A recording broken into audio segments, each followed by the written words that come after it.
அப்ப நம்ம யாரையும் அற்பமா என்ன செய்ய வேண்டாம், எண்ண வேண்டாம். அற்பமா நினைக்கிறவர்களோடு, அந்த யார் அற்பமா நினைக்கிறாங்களோ அவங்களோடு கர்த்தர் இருக்கிறார். சரிங்களா? 16 தலைமுறையாக பின்தொடர்ந்து வந்த சாபம், சுமார் 600 வருடங்கள் பின்தொடர்ந்த சாபத்தை ஒரு பெண் மூலியமாக விடுதலை கொடுத்தார். அந்த சாபத்திலிருந்து ஒரு விமோச்சனத்தை கொடுத்தார். ஸ்தோத்திரம். இன்னைக்கு உங்க வாழ்க்கையில, உங்க தலைமுறையில, உங்க பெற்றோர் வகையிலா இருக்கலாம், அல்லது உங்க கணவன் முறையில இருக்கலாம், பின்தொடர்ந்து வரக்கூடிய சாபங்களை உங்க மூலியமாக ஆண்டவர் மாற்ற முடியுமா, முடியாதா? அல்லேலூயா, முடியும். நீங்க 16 வருடங்கள் 16 தலைமுறைகளாக வந்த சாபம் ஒரு பெண் மூலியமாக கர்த்தர் என்ன செய்தார், விடுதலாக்கினார். அந்த பெண் யாரு என்று ஒருவேளை உங்களுக்குள்ளாக உங்களுக்கு ஒரு ஆர்வம் என்ன செஞ்சிருச்சு, வந்துருச்சு. யாரு? 16 தலைமுறையா வந்த சாபம், அற்பமா நினைக்கப்பட்ட ஒரு பெண்ணால, ஒரு பொம்பளைனால ஒரு விடுதலை கிடைச்சிருக்கு. சாபத்திலிருந்து விடுதலை கிடைச்சிருக்குன்னா யார் அந்த அம்மா? நாங்களும் நிறைய அம்மாமார்களை பார்த்துருக்கிறோம். ஆதியாகமத்திலிருந்து வெளிப்படுத்தல் வரைக்கும் நிறைய பொம்பளைகளை பார்த்துருக்கிறோம். இந்த தலைப்பில் நாங்கள் என்ன செஞ்சதில்லை, பார்த்ததில்லை. யாரு அவங்க, யாரு யாரு அப்படி சொல்லி ஒரு ஆர்வம் நமக்கு என்ன செய்யுது, வருது. வேற யாரும் இல்லை, அண்ணால தான். ஓ, அண்ணால நாங்கள் இது வரைக்கும் பார்த்ததெல்லாம் வேற விதத்தில் பார்த்தோம். எப்படி பார்த்துருக்கோம்? அண்ணால அவள் ஒரு மலடியா இருந்தால், ஆலயத்துக்கு போனால், மனம் கசந்து அழுதாள். ஏலி சொன்னாரு, இனி குடிச்சு இன்னும் போதையில் இருக்கியான்னு சொன்னாரு. இந்த அம்மா அப்பவும் கோவப்படாம பொறுமையாய் பதில் சொல்லி வந்தால், பொருத்தனை பண்ணினால், பையன் கொடுத்தீங்கன்னா திருப்பி உங்ககிட்ட என்ன செய்கிறேன், கொடுத்துறேன்னு சொன்னால், சொன்னதை அவள் என்ன செய்தாள், நிறைவேற்றினாள். இதுதானே. இப்போ நீங்கள் கொஞ்சம் விரிவாக பார்ப்பீங்க. சுருக்கமாக என்ன சொல்லிட்டேன், அப்படி தானே? யாரால அற்பமாக நினைக்கப்பட்டால்? தன்னுடைய சக்கலாத்தினால அற்பமாய் நினைக்கப்பட்டால், அற்பமாய் நினைக்கப்பட்டால். இன்னைக்கு நம்முடைய வாழ்க்கையில் மற்ற மனிதர்களால் அற்பமாய் என்ன செய்யப்படலாம், நினைக்கப்படலாம். நம்மளை கொண்டே கர்த்தர் பெரிய காரியம் செய்வார். அல்லேலூயா, கர்த்தர் நல்லவர். நம்ம என்ன செய்யறோம்னா, ஒவ்வொரு மனிதனுடைய ஒரு பகுதி மட்டும் தான் நம்ம பார்க்குறோம், ரெண்டாவது பகுதி என்ன செய்யறதில்ல, பார்க்கறதில்ல. சொல்லுவாங்களே, எனக்கு இன்னொரு முகம் இருக்கு, அந்த முகத்தை காட்ட என்ன செய்ய மாட்டேன், தாங்க மாட்டேன். என்னுடைய மறுபக்கம் என்னன்னு தெரியுமா அப்படின்னு சொல்லுவாங்க. என்ன பக்கம்? மறுபக்கம் என்னன்னு தெரியுமான்னு. அப்போ ஒவ்வொரு மனிதனுடைய ஒரு பகுதி தான் நம்ம பார்த்துட்டு போகிறது வர, ஆனால் இன்னொரு பகுதி என்ன செய்யுது, இருக்குது. உங்களுக்கும் ஒரு பகுதி தான் நிறைய முறை காட்டுறீங்க, இன்னொரு பகுதி என்ன செய்யுது, இருக்கு. எப்போ நீங்கள் காட்டுவீங்க? கோபம் வரும்போது, பிரச்சனை வரும்போது, சண்டை வரும்போது, அப்போதான் என்ன செய்யுது, அந்த உள்ள இருக்கிற அதெல்லாம் வெளியே வருது. எல்லா நேரத்திலையும் என்ன செய்ய முடியாது, மறுபக்கத்தை காட்ட முடியாது, இன்னொரு முகத்தை நம்ம காட்ட முடியாது. ஒருத்தர் கேட்டார், இன்னொரு முகத்தை பார்க்க மாட்டேன், பார்த்தானே அந்த முகமாச்சும் நல்லா இருக்குமா, அந்த முகமா நல்லா இருக்குமா அப்படின்னு கேட்பாங்க. சரி, இன்னைக்கு அண்ணாளுடைய காரியங்களை நம்ம பார்க்குறோம். இந்த அம்மா தான் 16 தலைமுறை தன்னுடைய குடும்பத்தில் வந்த சாபம். யார் குடும்பம்? கணவனுடைய குடும்பம். தன்னுடைய கணவன் குடும்பத்தில் 16 தலைமுறை வந்த சாபங்களை இந்த அன்னாள் மூலியமாக ஒரு விடுதலை கிடைச்சது. அல்லேலூயா, ஸ்தோத்திரம். நம்ம கடந்த நாட்களில் பார்த்தோம், அன்னாளுக்கு நிறைய வேலைகள் இருந்தாலும், கடமைகள் இருந்தாலும் நோக்கத்தை மறக்கவில்லை. பக்கத்தில் பார்த்து சொல்லுங்க, நிறைய கடமைகள் உங்களுக்கு இருக்கு, நோக்கத்தை மறக்கக்கூடாது. இதெல்லாம் கடமைகள், அன்றாட வாழ்க்கையில் செய்ய வேண்டிய கடமைகள். ஆனால் நோக்கம் ஒன்று இருக்கு. பெண்களுக்கு என்ன இருக்கு? நோக்கம். அது என்ன? கடமை சொன்ன உடனே எல்லாம் சொல்லிட்டீங்க, நோக்கம் என்ன? நோக்கம் என்ன? கடமை சொல்லிட்டீங்க, இது அன்றாட செய்கிற கடமை. இந்த கடமையில் ஒருவேளை ஒரு நாளைக்கு கொஞ்சம் எக்ஸ்ட்ரா வரலாம், கொஞ்சம் ஒரு நேரத்தில் கம்மியாக வரலாம், ஒரு நேரத்தில் இந்த கடமைகள் செய்யாமல் போக வேண்டிய சூழ்நிலை வந்தாலும் வரும். எப்படி? உடம்பு சரியில்லாமல் போயிடும், படுத்திருப்பீங்க, இல்லை ஒரு விசேஷம் போனால் இந்த வேலைகள் செய்ய வேண்டியது இல்லை. கடமைகள் சில வேலைகள் தவறினாலும் நோக்கம் ஒன்று இருக்கிறது. நோக்கம் என்ன? எதிர்காலம், எதிர்பார்ப்பு, எப்படியாவது நிறைவேற்றணும். தான் எதற்காக பிடிக்க அழைக்கப்பட்டனோ அதை நான் பிடித்துக் கொள்வதற்கு ஆசையாய் தொடர்கிறேன். நோக்கம், நோக்கம் என்பது வேற, கடமைகள் என்பது வேற. கடமைகள் நம்ம எல்லாத்துக்கும் கடமை இருக்கு. கடமையை கண்டு என்ன செய்யக்கூடாது, நோக்கத்தை நம்ம மறந்து போக கூடாது. இன்னைக்கு நிறைய பேர் கடமை கடமை என்று சொல்லி நோக்கத்தை மறந்து போயிட்டாங்க. வேலை வேலை என்று சொல்லி ஆண்டவரை மறந்துட்டாங்க. வேலை வேலை என்று சொல்லி ஜெபிப்பதை என்ன செய்யிட்டாங்க, ஜெபிக்கிறாங்க, ஜெப நேரத்தை குறைச்சிக்கிட்டாங்க. ஜெபிக்கிற மாதிரி தெரியுது, ஆனா ஜெப நேரம் என்ன செஞ்சிருச்சு, குறைஞ்சிருச்சு. கடமை கடமைன்னு சொல்லி ஆண்டவருடைய பிள்ளைகளோடு இருக்கிற ஐக்கியத்தை குறைத்து கொண்டார்கள். ஆண்டவருடைய பிள்ளைகளோடு இருக்கிற ஐக்கியத்தை குறைத்து கொண்டார்கள். இப்படி என்ன கடமைகள் வந்தாலும் சரி, நோக்கத்தை என்ன செய்யக்கூடாது, மறக்கக்கூடாது. அல்லேலூயா. என்ன கடமைகள் இருந்தாலும் நோக்கம் ஒன்று, பரலோகத்துக்கு போவது. அந்த நோக்கத்தை என்ன செய்யக்கூடாது, மறக்கவே கூடாது. அல்லேலூயா. கர்த்தர் நாமத்துக்கு மகிமை உண்டாகட்டும். இது நமக்கு தெரிஞ்ச சம்பவம் தான். அன்னாளுடைய கணவர் பேர் என்னது, என்ன பேரு, அவர் பேரு எல்கானா. எல்கானா 1 சாமுவேல் புஸ்தகம் 1ஆம் அதிகாரத்தில் நீங்கள் அந்த காரியங்களை பார்க்கலாம். சரிங்களா? அவன் எல்கானா, அவனுக்கு 2 மனைவி. ஒருத்தர் பேர் அன்னாள், ஒருத்தர் பேர் பெனினாள். பெனினாள் என்பது சின்னவள், அன்னாள் என்பது பெரியவள். பெரியவளுக்கு குழந்தை இல்லாததினாலே அவன் 2வது மனைவியை கட்டி கொண்டான். அந்த நாட்களில் என்ன செய்தாங்க, அது பெரிய விஷயமே இல்லை, ஏராளம் ஏராளம் மனைவிகளை கட்டினார்கள்.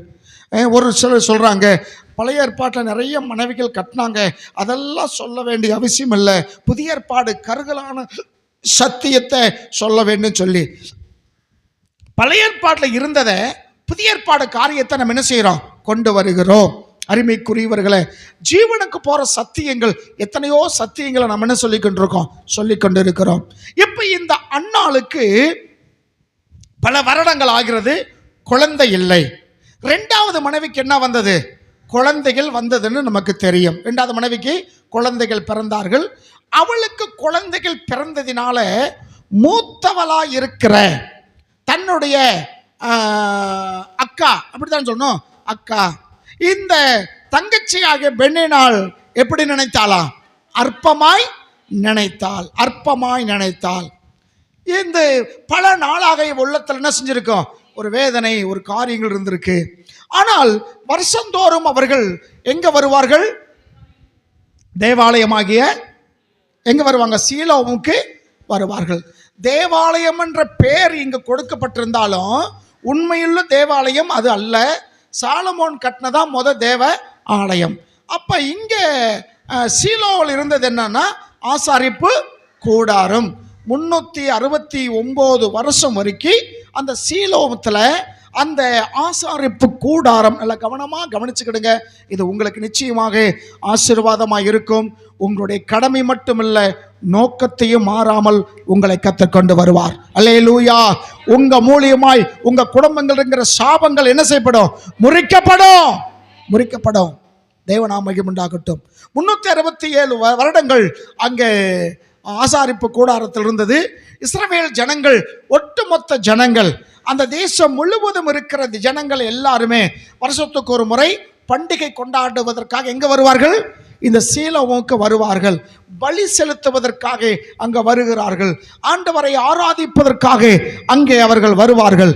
இப்படியாக வருஷந்தோறும் வருவது அந்த மக்களுடைய கடமை. ஆண்டவர் அந்த காரியங்களை நியமித்திருந்தார். பார்த்துக்கிடுங்க. அப்ப இங்க வரும்போது அந்தாள் அழுதுகிட்டு இருந்தா, ஏக்கமா இருந்தா. புருஷமை கேட்கிறாரு, என்னம்மா இப்படி இருக்கிற, 10 பிள்ளைகளுக்கு காட்டிலும் நான் உனக்கு முக்கியம் இல்லையா, மற்ற பிள்ளைகளுக்கு 1 பங்கு கொடுத்தா மூத்த மனைவியாக இவளுக்கு என்ன கொடுப்பாரு, 2 பங்கை கொடுப்பார். இதெல்லாம் நம்ம வேதத்தில் ஏற்கனவே ஸ்தோத்திரம் பார்த்துருக்கிறோம். அப்ப எந்திரி அப்படின்னு சொல்லும்போது இவள் சாப்பிடாம இருந்தால் மற்ற பிள்ளைகள் சாப்பிடுவாங்களா, இவள் சாப்பிடா. கணவர் கேட்குறாரு, நீ சாப்பிடாம இருக்குன்னு சொல்லி. அப்போ அவங்க சாப்பிடாம போனால் முன்னொரு மனைவி இருக்கு பெண்ணினால், அவள் சாப்பிடுவாளா, சாப்பிட மாட்டாள். அப்போ குடும்பத்தில் அவர் ஒரு குழப்பம் வரும். சொன்ன உடனே எந்திரிச்சு போனால், சமைத்தால் சாப்பிட்ருப்பா. இது கடமை. நோன்புக்கு வந்துட்டோம், திருவிழாவுக்கு வந்துட்டோம், இங்கே மூஞ்சி தூக்கி வச்சுக்கிட்டு இருந்தா அது நல்லாவா இருக்கும்? அப்போ ஒரு கடமை, இந்த காரியங்கள் செய்யணும்னு ஒரு கடமை செய்தாலும் நோக்கத்தை மறக்கல. அவள் தேவாலயத்தில் போய் என்ன செய்கிறா? ஜெபிக்கிறத பார்க்குறோம். இப்போ வாசிங்க 1ஆம் அதிகாரத்தில் 10ஆம் வசனமும் 11ஆம் வசனமும். மனம் கசந்து மிகவும் அழுது ஆண்டவரை நோக்கி ஒரு விண்ணப்பம், ஒரு ஜெபம். நீங்களும் நிறைய ஜெபம் பண்ணினீங்க, இன்னும் நிறைய ஜெபம் நீங்க பண்ண போறீங்க. அந்த ஜெபத்தில் இருக்கிற அந்த மகிமையுள்ள அந்த நம்பிக்கையை தான் நீங்க பார்க்க வேண்டும். அவள் எப்படி செய்ய? மனம் கசக்கிறா. என்ன செய்யறா? மனம் கசந்து ஜெபிக்கிறா. சேனைகளின் கர்த்தாவே, என்னுடைய வேதனையும் என் சிறுமையும் நீங்க கண்ணோக்கி பார்த்து உங்க அடியாளாக என்னை மறவாமல் நினைத்தருளி உம்மது அடியாளாக எனக்கு ஒரு ஆண் குழந்தையை கொடுத்தால் அந்த ஆண் குழந்தை உயிரோடு இருக்கும் சகல நாட்களிலும் ஒப்பு கொடுப்பேன்.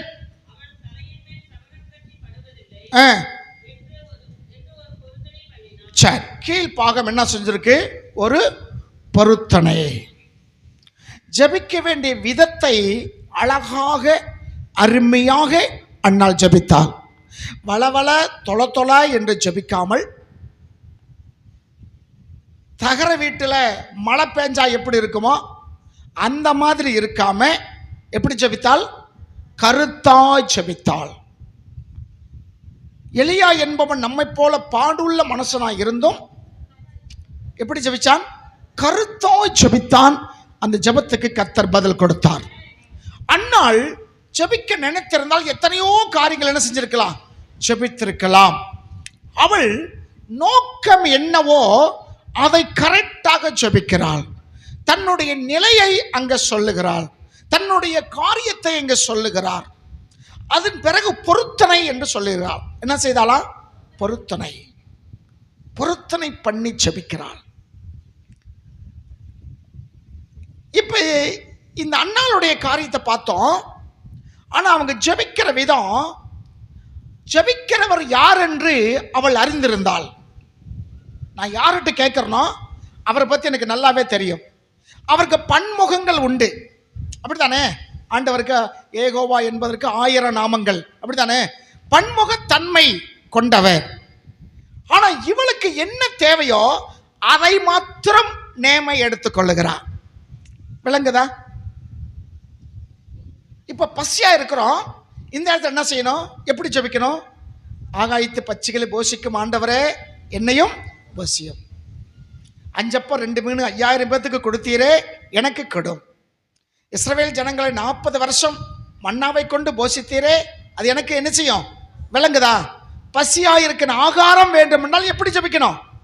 அவர் செய்த அற்புதங்களை சொல்லி, இத்தனை பேத்துக்கு செய்கிறே, எனக்கும் என்ன செய்யுங்க அப்படின்னு.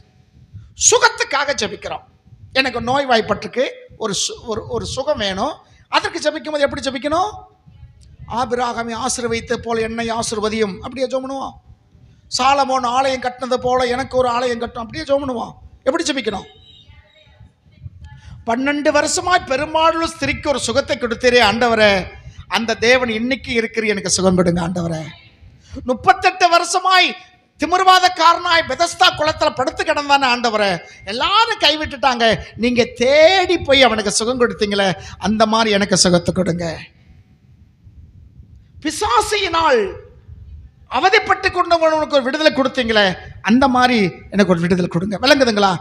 நம்ம எந்த பர்பஷனுக்காக நம்ம ஜெபிக்கிறோமோ அந்த தன்மையை ஆண்டவர்கிட்ட இருக்கு, அதை எடுத்துக்கொண்டு அதற்காக ஜெபிக்கும் போது அந்த ஜெபம் தான் கருத்துள்ள ஜெபம். விளங்கணும்? அல்லேலூயா. அசுத்தாவிக்காக ஒருத்தர் அசுத்தாவை பிடிச்சிருக்கு, அவங்களுக்கு ஜெபிக்கணுமா? வேதத்தில் எத்தனையோ காரியம் இருக்கு, அதை வச்சு என்ன செய்யணும்? ஜெபிக்கணும். பிசாசுகள் மேல ஜெயம் கொண்ட ஆண்டவரே, இவங்களுக்கு என்ன செய்யுங்க? விடுதலை கொடுங்க. 6000 பிசாசு ஒருத்தருக்கு பிடிச்சிருந்தது லேகியோனுக்கு, அவனை ஒரே வார்த்தையினால் சுகமாக்கினீங்களா ஆண்டவரே, இவங்களுக்கு பிசாசு பிடிச்சிருக்கு, அந்த வல்லமையில நாமத்தினால இவனை என்ன செய்யுங்க? இந்த பிசாசு இவனை விட்டு விரட்டுங்க. விளங்குதுங்களா? அப்ப எந்த காரியம் இருக்கோ அந்த காரியம் ஆண்டவர் ஏற்கனவே செய்திருக்கிறார். அதை சொல்லி நாம ஜெபிக்கும் போது அந்த ஜெபம் கருத்துள்ள ஜெபமாய் இருக்கும். அப்ப அவரை நம்ம அந்த அளவுக்கு என்ன செய்யணும், தெரிஞ்சிருக்கணும். இந்த அன்னாள் ஆண்டவருடைய தன்மைகளை புரிந்து கொண்டிருந்தால் இவளுக்கு தேவை சந்ததி பெருகணும். அதானே அவ ஜெபம், சந்ததி என்ன செய்யணும், பெருகணும். எப்படி ஜெபிக்கிறா? 2ஆம் வசனத்தை நீங்க 1:11 பாருங்க. சேனைகளின் கர்த்தாவே. என்ன கர்த்தரா? ஏன் சேனைகள் சொல்றா? எத்தனையோ காரியம் இருக்குல்ல.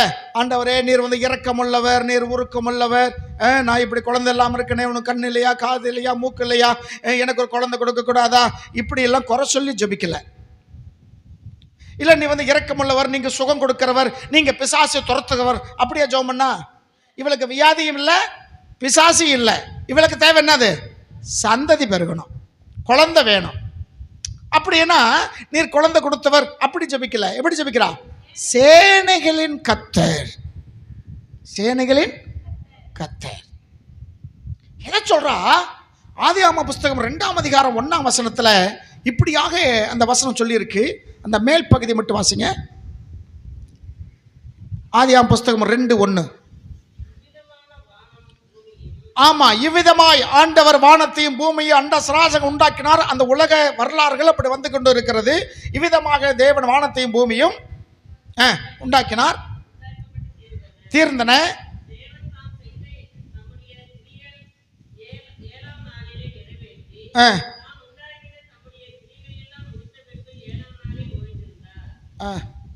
தப்பா வசிக்கிறீங்க. இவ்விதமாக 2:1 வானமும் பூமியும், அதான் பாயிண்ட். அவைகள் உள்ள சர்வ சேனையும். இவ்விதமாய் வானமும் பூமியும் உண்டாக்கப்பட்டது, சர்வ சேனையும் உண்டாக்கப்பட்டது. என்ன உண்டாக்கப்பட்டதுமா?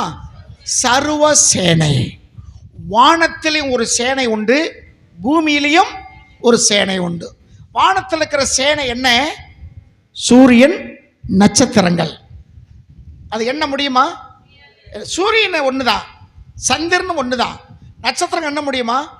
அப்ப வானத்துல நட்சத்திரங்கள் சொல்லக்கூடிய ஒரு பெரிய சேனை இருக்கிறது. ஆனா அந்த சேனை மறுபடியும் ஒன்றை உருவாக்க முடியாது.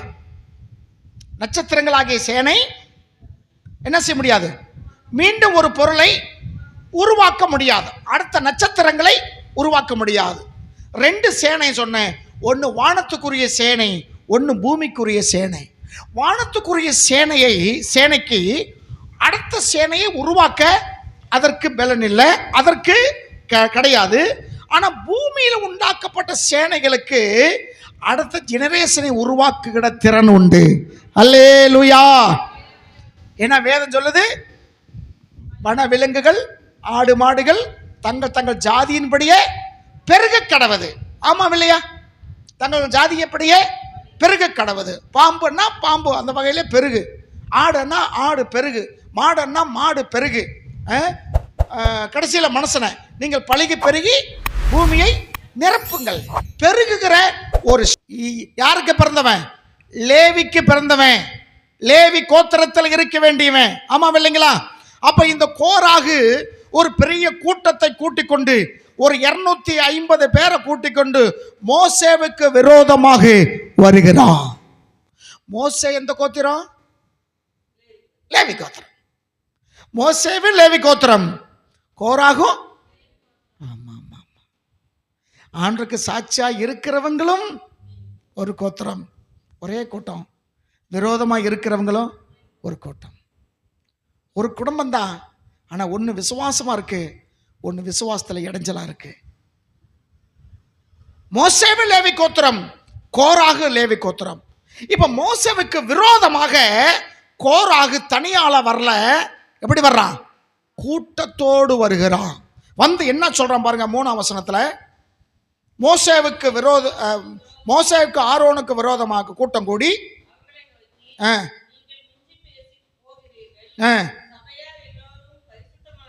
ஆ ஆ என்றான். சரிங்களா? இதை மோசே அதை கேட்ட போது முகங்குப்புற விழுந்தான். ஆண்டவருடைய சன்னிதானத்தில் மோசேவுக்கு விரோதமாக பேசுகிறான். அவன் என்ன சொல்ல வர்றான்? நீயும் நானும் ஒரே குழந்தான், என்ன உன்னோட மட்டும் கர்த்தர் பேசுறாரா? எங்களோட பேச மாட்டாரா? ஜனங்கள் எல்லாம் பரிசுத்தமாக இருக்கிறாங்க, உங்களை ரொம்ப பெருமையாய் நினைக்காத அப்படின்னு சொன்ன உடனே மோசே பொட்டுன்னு என்ன செஞ்சிட்டான்? முகங்குப்புற விழுந்து ஜெபிக்கிறான். ஆண்டவரே, இந்த கோராகு ஒரு பெரிய கூட்டத்தை கொண்டு வந்து குழப்பம் உண்டாக்குவதற்காக, தேவநாமம் மகிமைப்படுவதற்கு பதிலாக ஜனங்களுக்குள்ள குழப்பத்தை உண்டாக்க இவங்க வந்திருக்காங்க ஆண்டவரேன்னு சொல்லி அவன் முகங்குப்புற விழுகிறான். ஆண்டவர் சொல்றாரு, விற்று இவங்களை ஒரு நிமிஷத்தில் என்ன செஞ்சிருவேன்? 30:21 நீங்க பார்த்தீங்கன்னா 20 கர்த்தர் மோசேவோடும் ஆரோனோடும் பேசி, இந்த சபையை விட்டு பிரிந்து போங்கள், ஒரு நிமிஷத்திலே அவர்களை என்ன ஆக்குவேன்? அத்தமாக்குவேன். அது மோசேக்கு விரோதமாக அவன் பேசல, ஆண்டவருக்கு விரோதமாய் பேசினான். அப்ப ஆண்டவருக்கு விரோதமாய் பேசுறாங்கன்னா அவங்க மேல ஆண்டவர் வைராக்கியம் கொண்டு கர்த்தர் பார்த்துக் கொள்வார். அல்லேலூயா. மோசே தன்னை தாழ்மைப்படுத்தினான்.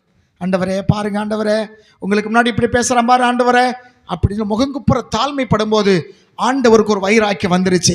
நான் அவங்களை பார்த்துக்கிறேன், அந்த சபையை விட்டு வெளியே வந்துரு.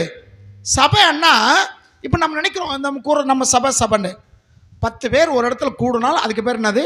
சபை. நம்ம ஊரில் நடக்கிற கட்ட பஞ்சாயத்துக்கு பேர் என்னதான்? சபை தான் சொல்லுவாங்க. இன்னைக்கு ஆண்டவர் சொல்லுகிறாரு, அதை விட்டு நீ வெளியே வந்துரு, அதை விட்டு என்ன செஞ்சிரு. இல்லைன்னு என்னதான் சொன்னாலும் அதை விட்டு என்ன செய்ய மாட்டாங்க, வெளியே வரவே மாட்டேன்னா அவங்களோட நாசமா நீயும் போக வேண்டியதான். மாறுபாடு சந்ததி விட்டு என்ன செய்யணும்? விலகுன்னு தான் சொன்னாரு. 2 வீட்டு விருந்தாடு கெண்ட பிடிச்சி செத்தானா. ஒரு புரட்சி வேணும்ல நம்ம சமுதாயத்தில். போன உபவாச கூட்டத்தில் நல்ல வார்த்தை. காலையில் கூட நானும் மகேந்திர தம்பியும் கனகு எல்லாம் நாங்கள் பேசிக்கிட்டு இருந்தோம், சத்தம் போட்டு பேசிக்கிட்டு இருந்தோம். நம்ம வாய் தான் பெரிய வாயாச்சே, 3 பேர் வாய் பெரிய வாய் தான். பேசிக்கிட்டே இருந்தோம். என்னன்னா, பேதுரு படகை விட்டு இறங்கும் போது ஒரு நோக்கத்தோடு வந்தான். 11 பேர் இருக்கிறாங்க, 11 பேருக்கு இல்லாத அக்கறை இவனுக்கு மட்டும் எப்படி வந்துச்சு? எப்படியோ ஒரு சாதிக்கணும்னு வந்துட்டான். இறங்கும் போது அவன் சொல்லியிருப்பான், இறங்காதரா, போகாதரா, முங்கி போயிருவேன்னு சொல்லியிருப்பாங்க. போடா, நான் சாதிச்சு காட்டுறேன். என்ன செய்கிறேன்? சாதிக்கிறேன். 11 பேருக்கு இல்லாத ஒரு வைராக்கியம் இவனுக்கு என்ன செஞ்சது? வந்தது. நம்ம சமுதாயத்தை எத்தனையோ பேர் இருந்தாலும் அவங்களுக்கு இல்லாத ஒரு புரட்சி நமக்கு வந்திருக்கு. அல்லேலூயா. அத்தனை பேருக்கு இல்லாத ஒரு காரியம் நமக்கு வந்திருக்கிறது. அத்தனை பேருக்கு இல்லாத தரிசனம் நமக்கு ஒன்று வந்திருக்கிறது. அத்தனை பேர் சாதிக்க முடியாத சாதிக்கும்படி படகை விட்டு இறங்கிட்டோம். அல்லேலூயா. பாக்கி எல்லாருமே ஒரே நிலைமை தான். தாத்தா எப்போக்கோ அப்பா அந்த போக்கு தான், அப்பா எந்த போக்கோ பிள்ளைகள் அந்த போக்கோ, வாழையடிய வாழையாக ஒரு மாற்றம் இல்லாதபடிக்கிறாங்க இருக்கிறாங்க. ஆனால் உங்களை என்னையும் தேவன் ஒரு மாற்றத்தை உண்டாக்கும்படியாக அந்த சமுதாயத்தை விட்டு இறங்கி வரும்படி உதவி செய்தார். அல்லேலூயா. இறங்கிட்டான், நடந்தான். ஏனோ தெரியல, விழுந்துட்டான். மறுபடியும் ஈரத்துணியோட வெங்க போறான். மறுபடியும் படகுக்கு திரும்புறான். வெற்றியோடு போனானா, தோல்வியோடு போனான். அப்ப படகுல ஏற்கனவே 11 பேர் இருக்காங்களே, அது ஒரு சபைன்னு வச்சுக்கோங்களேன். 11 பேர் இருக்காங்களே, அவங்க இவனை பார்த்து என்ன சொல்லியிருப்பாங்க? என்ன எப்படி கேலி பண்ணியிருப்பான்? நாங்க தான் சொன்னோம்ல, போகாதடா, இறங்காதடான்னு. பெரிய இவன் மாதிரி போன பெரிய பாத்தியா, திரும்பி என் காலுக்கு வந்துட்ட பாத்தியா? எவ்வளவு கேவலம், எவ்வளவு அசிங்கம். பெரிய வீராப்ப மாதிரி பேசின. ராஜாவாகிய உமக்கு நாங்கள் சொல்லுவது என்னவென்றால், அன்னைக்கு சாத்ராக்கு மேசாக்கு ஆபகாத்துக்கு நேக்கோ போல அந்த வைராக்கியம் உங்களுக்கு இருந்ததில்லை. நீ நிறுத்தின இந்த சிலை என்ன செய்ய மாட்டேன், வணங்க மாட்டேன், அந்த காரியங்கள் செய்ய மாட்டேன், எங்களை கொன்னாலும் பரவாயில்ல சொல்லிட்டு தானே வந்த. இன்னைக்கு மறுபடியும் படகுல போறியே. அவ என்ன நினைச்சிருப்பாங்க? பெரிய இவன் மாதிரி என்ன செய்தான்? போனேன், பெரிய கெட்டிக்கார மாதிரி போனேன், புரட்சியாளர் போனேன், சமுதாயத்தில் புரட்சி உண்டாக்க வேண்டும் என்று போனேன். பாத்தியா, திரும்பி யாருக்கிட்ட வந்துட்டேன்? என்கிட்டயே வந்துட்டியே, என் காலுக்கு கீழே வந்துட்டில. என்னைக்கு இருந்தாலும் என் தெய்வம் உனக்கு என்ன தெய்வம்? அவன் தெய்வம் என்ன தெய்வம்? என்ன பண்ண போறான்? இதுவரைக்கும் உனக்கு என்ன செய்திருக்கிறான்? யோசிச்சது உண்டா? கேட்டது உண்டா? சிந்திச்சது உண்டா? இல்ல. அதான் நான் போன வாரம் சொன்ன 4 பேரை சொன்னா புத்தி என்ன செஞ்சிருது? மாறிடுது. அவன் சொன்னான், இவன் சொன்னான், அவன் சொன்னான். ஆண்டவர் எத்தனையோ சொல்லியிருக்கிறார், அதெல்லாம் உன் காதல ஏறல. கடவுள் எத்தனையோ காரியங்கள் சொல்லிருக்க, அதெல்லாம் காதல ஏறல. முள்ள மாதிரி முடிச்சு வைக்க குடிகாரன், குடும்பத்தை கெடுக்கிறவன், அவன் ஒரு முறைக்கு 4 முறை சொன்னா உன் புத்தி மாறுதா? என்ன புத்தி உன் புத்தி? மானங்கட்ட புத்தி. சொல்லுவாங்க என்ன மூளை? மானங்கட்ட மூளை.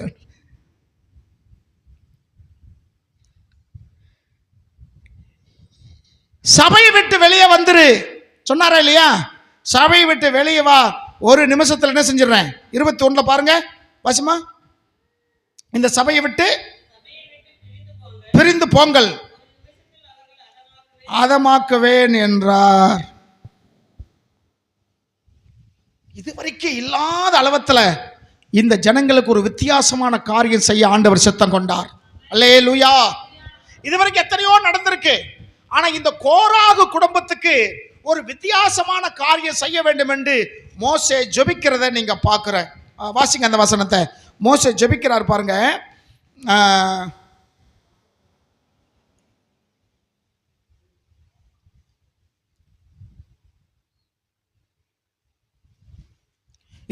வசனம் பாருங்க. சகல மனிதரும் சாகிறபடி இவர்கள் செத்து. ஆமா, எல்லாருக்கும் வர்ற மாதிரி இவங்களுக்கு என்ன செய்யக்கூடாது? வரக்கூடாது. ஆண்டவர் எங்களுக்கு வித்தியாசமா வரணும் ஆண்டவரே. ஏன்னா இந்த அளவுல தேவ சபையை கெடுக்க நினைக்கிறவர்கள், லேவி கோத்திரத்திலேயே பிறந்துகிட்டு சபைக்கு இடையூறாய் இருக்கிறவர்கள், தேவ நாம தூசிக்கப்படி செய்கிறவர்கள், எல்லாருக்கும் வர்ற மாதிரி இவங்களுக்கு வரக்கூடாது. இவங்களுக்கு வித்தியாசமா ஒண்ணு நேரிடணும். கர்த்தர் என்னை அனுப்பவில்லை என்று அறிவீர்கள். 30 வசனம். ஆமா, இவங்களுக்கு ஸ்பெஷலா ஒரு காரியத்தை செய்ய போறார். முன்னாடி பாத்தீங்கன்னா கர்த்தருக்கு விரோதமா எழும்புனவங்கள பாம்பு கடிச்சு செத்தாங்க. அப்புறம் சில வியாதிகள் வந்து செத்தாங்க. சில வித்தியாசமா ஜனங்கள் இறந்திருக்காங்க. ஆனா அவங்க மாதிரி இவங்க என்ன செய்யக்கூடாது? இறக்கக்கூடாது. ஆண்டவர் யாரு? இந்த கோராகு. லேவி கோத்திரம் தான், ஊழியம் செய்ய வேண்டிய மனுஷன் தான். ஆனா ஊழியத்துக்கு இடையூறாக இருக்கிறான், ஊழியம் செய்யறதுக்கு தகுதி இல்லாதவனாக இருக்கிறான். அதனால எல்லாருக்கும் வரக்கூடிய தண்டனை இவனுக்கு என்ன செய்யக்கூடாது? வரக்கூடாது. இவனுக்கு ஒரு புதிய காரியம் நடக்கணும் ஆண்டவரேன்னு சொல்லிட்டு பூமி தன் வாயை திறக்கணும். கடவுளுடைய பிள்ளைக்கு விரோதமான எவ்வளவு நீ வாய் திறந்த, கடவுளுடைய பிள்ளைக்கு எவ்வளவு விரோதமா நீ பேசின, அத வாய் திறந்தது. கடவுளுடைய பிள்ளைக்கு விரோதமா நீ வாயை திறந்தா என்ன செய்ய மாட்டேங்கிற? வாயை அடைக்கவே மாட்டேங்கிற. கடவுளுடைய பிள்ளைக்கு விரோதமாய், சபைக்கு விரோதமாய் நீ வாயை திறந்த இல்ல, உன்னை முழுங்கும்படி இந்த பூமி வாயை திறக்க போகுது. அல்லேலூயா. சரி பாருங்க, பூமி தன் வாயை திறந்து இவர்கள் உயிரோடு பாதாளத்தில் இறங்கத்தக்கதாக இவர்களையும் இவர்களுக்கு உண்டான யாவையும் விழுங்கி போட்டதே. ஆனால்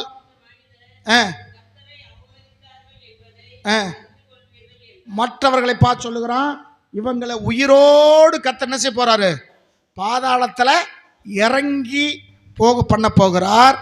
அப்படி போயிட்டாங்கன்னா கர்த்தர் உண்மையுள்ளவர் என்று நீங்க என்ன செய்யுங்க? அறிந்து கொள்ளுங்கன்னு மற்ற ஜனங்களை ஏன்னா இவன் ஒரு கூட்டம் தானே கூட்டு போனா, 250 பேர்த்த கூட்டு போனா. இன்னும் மொத்த ஜனங்கள் எத்தனை பேர்? 32 லட்சம் ஜனங்கள் இல்ல, 250 பேர் தான் இவன் கைக்கு சேர்ந்தாங்க. அப்ப இந்த கூட்டத்தை ஆண்டவர் அழிக்க சித்தம் கொண்டார். 31 வசனம் பாருங்க. மோசே இந்த வார்த்தைகள் சொல்லி முடித்த உடனே அவர்கள் நின்றிருந்த நிலம் என்ன செஞ்சுதான்? பிளந்தது. பூமி அதிர்ச்சி, பூமி அதிர்ச்சி, பூமி பிளந்தது. பூமி தன் வாயை திறந்து அவர்களையும் அவர்கள் வீடுகளையும் கோராகுடைய எல்லா மனிதர்களையும் பொருட்களையும் விழுங்கி போட்டது. 33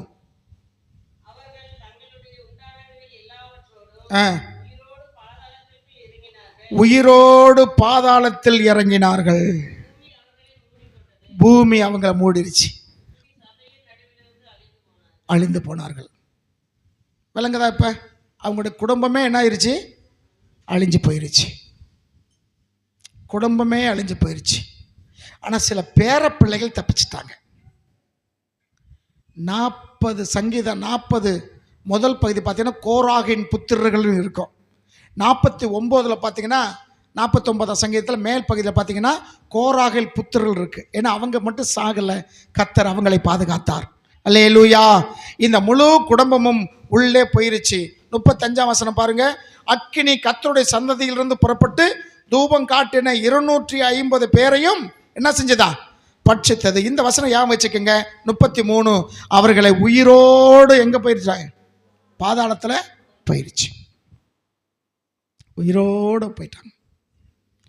இந்த தேதியிலிருந்து அந்நாள் வரைக்கும், அதை எல்கனா தலைமுறை வரைக்கும் 16 வருஷமா தலைமுறை, 600 வருஷம், 16 தலைமுறை இந்த குடும்பத்தை சாபமான குடும்பம்னு சொல்லி இஸ்ரவேல் ஜனங்கள் ஒதுக்கி வச்சுட்டாங்க. நீங்கள் ஊழியத்துக்கு என்ன செய்யக்கூடாது? வரக்கூடாது. நீங்கள் சபிக்கப்பட்டவங்க. உங்களுடைய முன்னோர்கள் எப்படிப்பட்டவங்க? சபிக்கப்பட்டவங்க. ஏன்னா எங்க கண்ணு பார்க்கவே என்ன ஆயிடுச்சு? பூமி பிளந்து எல்லாம் உள்ள போயிட்டாங்க. அதனால உங்க குடும்பம், உங்க சந்ததி சாபமான சந்ததி என்று சொல்லி இந்த எல்கனாவுடைய சந்ததியை ஒதுக்கி வச்சுக்கிட்டே இருந்தாங்க. 16 தலைமுறை, 16 தலைமுறை சாபத்தில் இருக்கிறான். அவன் ஒரு சோத்து பிண்டம், அவன் அப்படியே இருக்கிறான். ஆனால் அண்ணால் அப்படி இல்லை.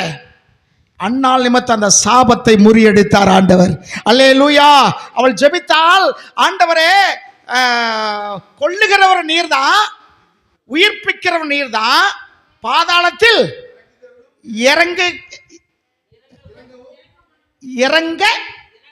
இறங்கவும் அதிலிருந்து ஏறவும் பண்ணுகிறவர். அல்லேலூயா.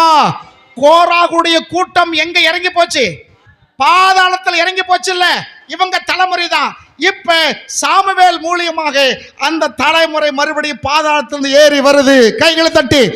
கைகளை தட்டி பாதாளத்திலிருந்து ஒரு தலைமுறை எழும்பி மேல வருது. பாதாளத்திலிருந்து ஏறி வந்தான், பலி செலுத்தினான். அன்னையிலிருந்து சாமுவேல் ஊழியம் செய்ய ஆரம்பிச்சான். அல்லேலூயா. முழு இஸ்ரவேலர்களுக்கும் சாமுவேல் தான் தீர்க்கதரிசி என்று பேர் விளங்கிற்று. ராஜாக்களை உருவாக்குகிற கிங் மேக்கராக சாமுவேலை கர்த்தர் மாற்றினார். ஆமா இல்லைங்களா? ஏலி கூட பேசாத ஆண்டவர் சாமுவேலோட பேசினார். ஆமென். ஆமா, உன்னோட கர்த்தர் பேசுவார். உன் நிமித்தம் உன்னுடைய பரம்பரைய சாபங்கள் முறிக்கப்படணும். உன் நிமித்தம் உன்னுடைய தலைமுறை விடக்கூடிய சாபங்கள் என்ன செய்யணும்? முறிக்கப்படணும். பாதாளத்தில் கிடக்கிற குடும்பங்கள் மேலே ஏறி வரணும். அண்ணாலே இன்னைக்கு தீர்மானம் பண்ணிக்கொள். அவள் தனக்கு மட்டும் ஒரு குழந்தை வேண்டுமென்று கேட்கல, என் குடும்பத்தில் இருக்கிற சாபத்தையும் நீக்கணும் ஆண்டவரே. என் குடும்பத்துக்கு சாபங்களும் மாறணும். ஏன்னா அவங்களுக்கு தெரியல இது சாபம்னு, என்ன செய்யல தெரியல. ஆனால் நான் கண்டுபிடிச்சிட்டேன். தலைமுறை வரையாக இருக்கக்கூடிய சாபங்களை என் நிமித்தம் உடைச்சி எழுப்ப ஆண்டவரே. ஒரு உறுதியோடு அவள் இருந்தால் இன்னைக்கு உங்கள் வாழ்க்கை இந்த உபவாச நாட்களில் அண்ணாளுடைய மறுபக்கத்தை என்னென்ன செஞ்சுருக்கிறோம்? பார்த்துருக்கிறோம். 16 தலைமுறை இருந்த சாபத்தை அண்ணாள் உடைத்தால் இன்னைக்கு உங்கள் நீங்கள் யாரா மாறணும்? அண்ணாளை போல. ஒரு முகம் தெபோரால், இன்னொரு முகம் அண்ணாள். பல முகங்கள் இருக்குல்ல. அம்மா கிட்ட பேசினா உங்கள் முகம் ஒரு மாதிரியா இருக்குது, அப்பா கிட்ட பேசினா ஒரு முகமாக இருக்குது, பிள்ளைகள்கிட்ட நீங்கள் பேசும்போது உங்கள் முகம் ஒரு மாதிரியாக வச்சுக்கிறீங்க, உங்கள் நண்பர்கள்கிட்ட பேசும்போது உங்கள் முகம் ஒரு மாதிரி வச்சுருக்கீங்க, புருஷங்கிட்ட பேசும்போது உங்கள் முகத்தை ஒரு மாதிரியாக வச்சுக்கிறீங்க, பாஸ்டர்கிட்ட பேசும்போது இருக்குது. எசக்கேன்னா சொல்லுவார், இந்த 4 ரோலில் சிரிக்கிறவங்களையா முன்னாடி உட்கார வைக்க பார்த்த மீட்டிங்கில். ஏன்னா இவங்களை கண்டு எனக்கு பேச்சு என்ன செய்ய மாட்டேங்குது, வர மாட்டேங்குது. எனக்கு திடீர்னு போன மாதம் தான் அந்த ஞாபகம் வந்துச்சு. ஏன்னா வரிசையில் 3 பேர் தூங்கிட்டு இருக்கிறாங்க. ஸ்தோத்திரம். ஆகினால நீங்கள் சாதாரணமானவர்கள் அல்ல. நீங்கள் யாரு? அண்ணாளுங்களா? சாபத்தை முறிக்கிறவங்க. உங்கள் நிமித்த சாபங்கள் என்ன செய்யணும்? முறியடிக்கப்படணும். அண்ணாளுக்கு இருந்த வைராக்கியம் உங்களுக்கு வரணும்.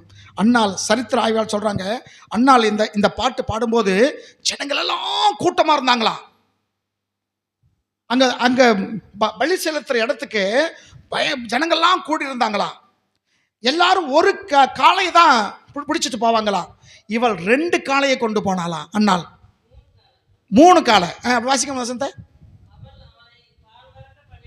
பால், ஆமா, அவள் அவனை சாமுவேலை பால் மறக்க பண்ணின பிறகு 3 காளைகளையும் மாவையும் எடுத்துக்கொண்டு அங்கே போனான். சரிங்களா? 3 காளை. எல்லாரும் போனால் ஒரு காளை தான் பிடிச்சிட்டு போவாங்க. சில பேர் வேண்டிக்கிறவாங்க, ரெட்டை கடா வெட்டுறன்னு சொல்லுவாங்க. என்ன கடா? ரெட்டை கடா வெட்ட சொல்லுவாங்க. ஆனால் எல்லாரும் ஒரு காளை வெட்டுவாங்க. இவள் 3 காளையை கொண்டு போனான். அல்லேலூயா. அவள் பண்ணின பொருத்தனையும் நிறைவேற்றினாள். 3 காளை 3 காரியங்களை சொல்லுகிறது. 1, சாபங்களை நீக்குவதற்காக ஒரு காளை. தன்னுடைய மகன் ஆசாரியனாக வரப்போறான். அவங்க இழந்த ஊழியத்தை மறுபடியும் என்ன செய்ய போறாங்க? கர்த்தர் கொடுக்க போகிறார். அல்லேலூயா.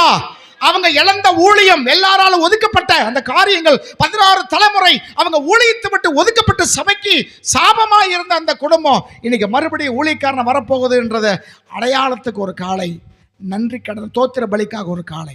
3 காளையை கையில் பிடிச்சிக்கிட்டு சாமுவேலை பிடிச்சிக்கிட்டு மலை மேலே ஏறி போனாலாம்.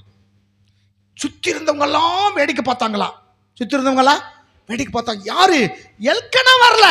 யார் போறா? அன்னாள் தான் மேலே ஏறி போறா. பலி செலுத்துற இடத்துல பெண்கள் என்ன செய்யக்கூடாது? போகக்கூடாது. ஆனா இவன் என்ன செய்தா? 3 காளைகளையும் பிடிச்சிக்கிட்டு பையனை பிடிச்சிட்டு மேலே போறா. அப்பதான் அந்த பாட்டு, மேட்டிமை உள்ளவர்களே இனிமேல் மேட்டிமை நினைக்காதீர்கள். அதை வாசிங்க அந்த 2ஆம் அதிகாரத்தில். அந்த 2ஆம் அதிகாரத்தில் பாருங்க, அவளுடைய ஜெபம் பாருங்க. என் இதயம் கர்த்தருக்குள் களி கூறுகிறது, என் கொம்பு கர்த்தருக்குள் உயர்ந்திருக்கிறது, என் பகைஞரின் மேல் என் வாய் திறந்திருக்கிறது, உம்முடைய இரட்சிப்பினாலே நான் சந்தோஷப்படுகிறேன். 3ஆம் வசனம், இனி மேட்டுமையான பேச்சை பேசாதிருங்கள், அகந்தையான பேச்சுகள் உங்க வாயிலிருந்து புறப்பட வேண்டாம். கர்த்தர் ஞானமுள்ள தேவன், அவர் செய்கையை யதார்த்தமான. அப்படியே சொல்லிட்டே வர்றாங்க. இனிமேல் இந்த குடும்பம் சாபமான குடும்பம்னு சொல்லாதீங்க, இந்த குடும்பம் சபிக்கப்பட்ட குடும்பம்னு சொல்லாதீங்க. கர்த்தர் பாதாளத்திலிருந்து எங்களை ஏறி வரும்படி செய்திருக்கிறார். ஹல்லேலூயா. இதுதான் தேவ சித்தம். அந்த காரியத்தை கரெக்டாக புரிந்து கொண்டு அவள் ஜெபித்தால் 16 தலைமுறை இருந்த சாபம் அன்னாள் மூலியமாக நிவர்த்தியானது. உங்கள் குடும்பங்கள் மூலியமாக, உங்கள் மூலியமாக உங்கள் குடும்பங்களில் பெற்றோர் வகையில் சாபங்கள் இருக்கா? இல்லை கணவன் வீட்டு வழியா சாபங்கள் இருக்கா? எந்த குடும்பங்கள் எப்படியெல்லாம் இருந்தது கொஞ்சம் யோசனை பண்ணி பாருங்க. அந்த சாபங்களை உங்களால் முறியடிக்க ஆண்டவரால முடியும். அல்லேலூயா.